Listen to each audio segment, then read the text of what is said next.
विगत दिवस शहर में गुमशुदा की लाश मिलने के मामले को लेकर आज की आवाज आंदोलन के बैनर तले लोगों ने इकट्ठा होकर जिला प्रशासन को ज्ञापन सौंपा। ज्ञापन के माध्यम से मामले की उच्च स्तरीय जांच की मांग की गई।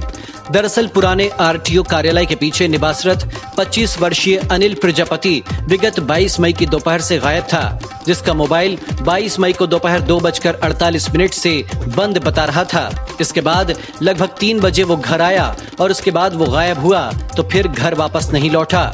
हैरान परेशान परिजनों द्वारा जब छानबीन की गई तो इस व्यक्ति की लाश अगले दिन 23 मई की शाम तुलसी सरोवर तालाब में मिली। पूरे मामले को संदेहास्पद मानते हुए मृतक के परिजनों ने ज्ञापन सौंपकर मामले की उच्च स्तरीय जांच की मांग की है।